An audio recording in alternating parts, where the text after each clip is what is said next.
स्वागत है आपका इस YouTube चैनल पे। तो बाबू लोग, इस वीडियो में जो हम लोग देखेंगे वो क्लास 12वीं का, ठीक है। इस जगह पे 11th लिखा गया, ट्वेल्थ का जो है आपका हिंदी इलेक्टिव देखेंगे हम लोग। जो इस सप्ताह होने वाला जो आपका वीकली टेस्ट है, जो रेल के माध्यम से लिया जाएगा, वो regular assignment for improved learning के माध्यम से जो लिया जाएगा आप लोग का वीकली टेस्ट, उससे रिलेटेड ये वीडियो है, क्वेश्चन है। और ये अगर आप देखते हैं तो जितने भी हम वीडियो अपलोड कर रहे हैं, ये सभी वीकली टेस्ट के तहत और फाइनल बोर्ड के तहत दोनों के लिए बहुत इंपॉर्टेंट होता है, ठीक है। तो वीडियो को आप हमेशा पूरा देखने का प्रयास कीजिएगा और ज़्यादा से ज़्यादा शेयर भी कीजिएगा। देखिए बाबू लोग, अगर आप लोग की ज़रूरत है हमें, अगर आप हमें सपोर्ट नहीं करेंगे तो फिर हम नहीं टिक पाएंगे।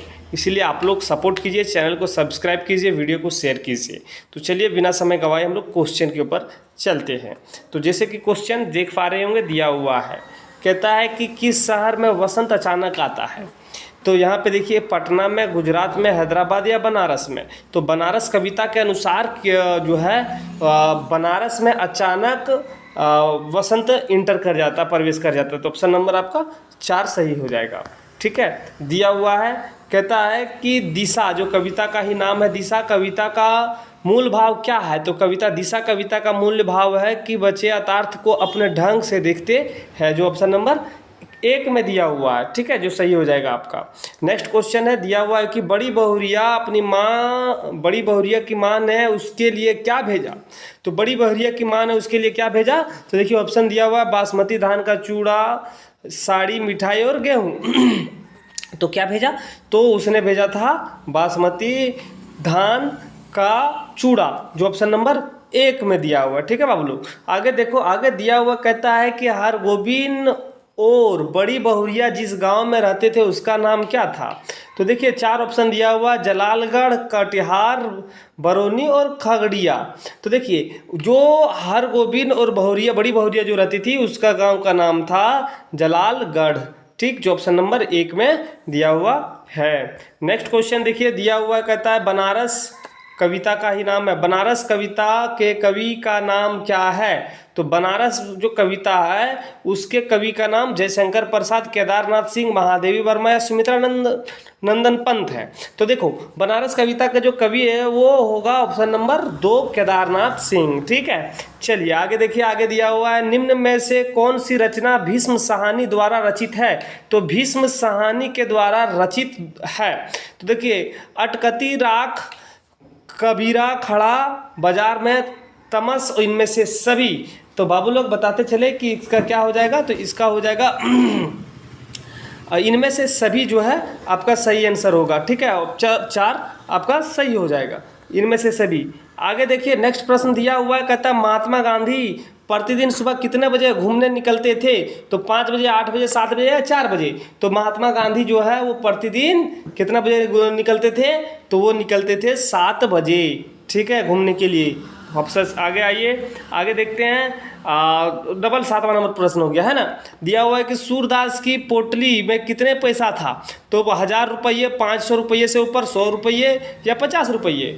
तो बताते चले बाबू कि 500 से ऊपर था। कितना था, 500 से ऊपर। सूरदास की पोटली में कितना था, 500 से ऊपर, जो ऑप्शन नंबर 2 में दिया गया है।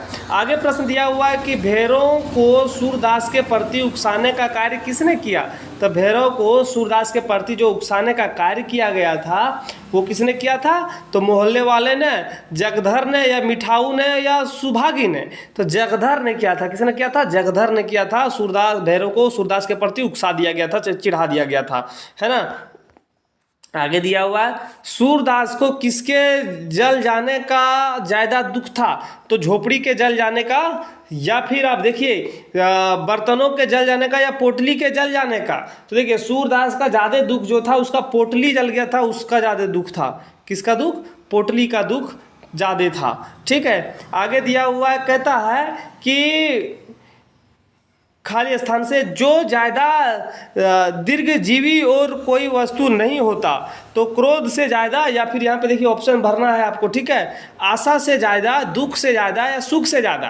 तो आशा से ज़्यादा दीर्घजीवी और कोई वस्तु नहीं होता, जो ऑप्शन नंबर 3 में दिया हुआ है, ठीक है। चलिए आगे देखिए अब दिया हुआ है, कहता है हर गोविंद ने अपने पास बैठे यात्री से सवाल करने पर उसका स्वभाव कैसा लगा। तो हर गोविंद जो उसके पास बैठा यात्री था, जब उससे प्रश्न किया गया तो उसका स्वभाव का सहज था या चिड़चिड़ा था या सरल था या मिलनसार था। तो बाबू लोग बताते चले कि वो चिड़चिड़ा स्वभाव का था। किस तरह का? चिड़चिड़ा स्वभाव का। ठीक है, चलिए नेक्स्ट प्रश्न को देखिए। दिया हुआ कहता है कि बड़ी बहुरिया के कितने देवर थे। तो बड़ी बहुरिया के 3 देवर थे। कितने? 3 देवर। ठीक है, चलिए ये तो हम लोग MCQ की बात किया। अब हम लोग लॉन्ग प्रश्न को समझने का प्रयास करते हैं। ठीक है, पर देखते हैं। तो देखिए आगे दिया हुआ है कि झोपड़ी में लगी आग में सब कुछ जलकर राख हो गया था, लेकिन फिर भी सूरदास राख में रुपए क्यों खोजता रहा। तो देखिए झोपड़ी में जब आग लगाया गया था तो उसका झोपड़ी सब में जो भी रखा हुआ था सब जल गया। ठीक है, लेकिन उसमें एक पोटली रखा हुआ था, पोटली अभी जलकर राख हो गया था, लेकिन वो जलकर राख हो गया था, लेकिन फिर भी सूरदास राख में रुपया क्यों ढूंढ रहा था, खोज रहा था। तो झोपड़ी में लगी आग, इस प्रकार से इसका आंसर लिखिएगा कि झोपड़ी में लगी आग में सब कुछ जलकर राख हो गया था, लेकिन फिर भी सूरदास राख में रुपया खोजता है, क्योंकि उसे आशा है। क्या है? आशा था कि रुपया भले ही जल गया हो लेकिन चांदी तो बची होगी। ये रुपए उसके समस्त जीवन की पूंजी थी, इसीलिए वो ढूंढ रहा था। ठीक है, वो उसका था कि अगर मेरा कागज़ का नोट होगा वो तो पूरा ख़त्म हो गया, लेकिन जो चांदी का सिक्का होगा वो तो बचा हुआ होगा। और उसको इसलिए ढूंढता था क्योंकि वो जो पैसा था उसका पूरी ज़िंदगी का वो पूंजी, जमा पूंजी था। ठीक है, इसीलिए वो राख में पैसा ढूंढ रहा था। ठीक है, आगे देखिए दिया हुआ कहता है गांधी जी प्रत्येक दिन कच्ची सड़क पर क्या करने जाया करते थे। तो गांधी जी प्रतिदिन प्रायः कच्ची सड़क पर घूमने निकलते थे। उसके सिर पर एक कुटिया थी जिसमें एक रून व्यक्ति रहता था। गांधी जी प्रतिदिन उसके पास स्वास्थ्य का हाल चाल जानने के लिए जाया करते थे। तो गांधी जी वो जो कच्ची सड़क में क्यों जाते थे? इसलिए जाते थे क्योंकि उस कच्ची सड़क में एक कुटिया रहता था और उसमें एक वृद्ध, जिसको हम लोग कहते हैं, व्यक्ति रहता था और उसका तबीयत खराब था। ठीक है, तो उसकी हाल चाल और स्वास्थ्य को जानने के लिए उस रास्ते पे कच्ची मार्ग में जाया करते थे। ठीक है, चलिए नेक्स्ट प्रश्न को हम लोग देखते हैं। नेक्स्ट प्रश्न दिया हुआ है कि बीमार बच्चा गांधी जी को क्यों बुला रहा था। तो जो बच्चा मतलब कि बीमार बच्चा था वो गांधी जी को क्यों बुला रहा था? तो इसलिए बुला रहा था कि बीमार बच्चा गांधी जी को इसलिए बुला रहा था क्योंकि उसे विश्वास था कि गांधी जी उसे ठीक कर देंगे। उसको भरोसा था कि जो गांधी जी है वो पूरा ठीक ठाक कर देंगे। आगे दिया हुआ है कि बलराज साहनी जी क्या काम करते थे। तो बलराज साहनी जी जो नई तालीम पत्रिका के सह संपादक के रूप में काम करते थे। तो नई तालीम जो एक पत्रिका रिलीज किया जाता था उसके संपादक के रूप में सह संपादक के रूप में काम करते थे।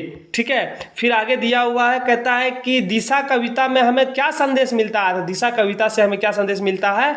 किस कविता से संदेश मिलता है कि हम बच्चे से भी भोलापन, सहजता, सरलता सीख सकते हैं, निरंतर आगे बढ़ते रहना, अपनी खुशी तलाशना, छल छदम से दूर होकर बच्चों की भांति सहज सरल एवं शांति जीवन जीना। तो दिशा कविता से यही मिलता है कि जो किसी भी व्यक्ति से आप नॉलेज ले सकते हैं, बच्चा हो या बूढ़ा हो, उससे भोलापन सीखिए, बच्चे से भोलापन सीखिए, सहजता सीखिए, सरलता सीखिए। ये सब कुछ सीखने का मौका देता है।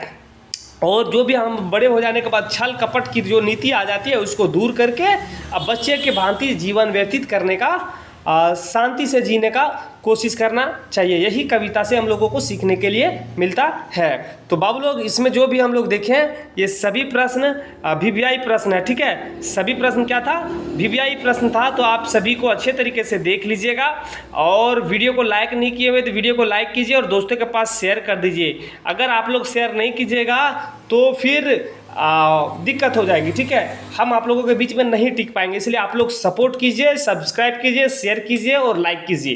ठीक है, चलिए फिर मिलेंगे हम लोग नए पार्ट लेकर। आपसे अलविदा लेते हैं। जय हिंद।